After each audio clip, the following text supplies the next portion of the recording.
ও কাকিমা, মা এই কে গো? মা গো মা, জামা জমেছে। কোথায় ছিলে তুমি কালকে সারা রাত? এই তো ফুটো। এই মালটাই তো সকাল বলে আমার কাছ থেকে 10 টাকা নিয়ে হ্যান্ডেল মেরে গেল। তুই সারা গ্রামে টাকা নিয়ে হ্যান্ডেল মেরে বেড়াচ্ছিস? এইসব কি বলছো গো জামাইবাবু? হ্যান্ডেল মেরে বেড়াচ্ছি মানে? মা গো মা, এটা কে গো জামাইবাবু? আমি তো একে ঠিক চিনতে পারলাম না গো। কি ঢ্যামনা হোমো গো ফুটো।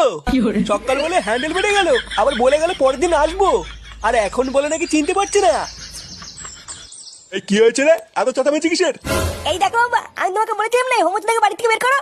আজ ভোরবেলায় পুরো গ্রামে 10 টাকা নিয়ে হ্যান্ডেল মেরে বেরিয়েছে। এইসব কি বলছিস? ফুটো ঠিকই বলছে কাকু। এই দেখো, মদনকে জিজ্ঞাসা করো, আজ ভোরবেলায় মদনের কাছ থেকে 10 টাকা নিয়ে ওর হ্যান্ডেল মেরে দিয়েছে। ইয়ে মানে হ্যাঁ গো নান্টুদা। ও, ওই জন্য তো ভাবি আজ ভোরবেলায় অন্ধকার থাকতে এই সরে বাচ্চা আমার সাইকেল নিয়ে কোথায় গেল। তার মানে এই চোদনা আজকে ভোরবেলায় টাকা নিয়ে হ্যান্ডেল মারতে গেছিল। হ্যাঁ, আরে শান্তি ছিল, সবাইকে বলে বেরিয়েছে ও নাকি আমার শালা। কি সারা গ্রামে আমাদের মান সম্মান এভাবে গাড় মারছে? এই সবাই মিলে ধরে এই হোমোসাটা ভাঙতা। ইয়ে মানে মেশমশাই, আমি কিছু করিনি। কিছু করিসনি লেউড়ি? বাঞ্চোদ আজ তোর এমন সেটা ভাঙবো তুই আর কোনোদিন এই বাড়িতে আসবি না। কি হলো কি বল আগে বাঞ্চোদ নাকি? জামাইবাবু,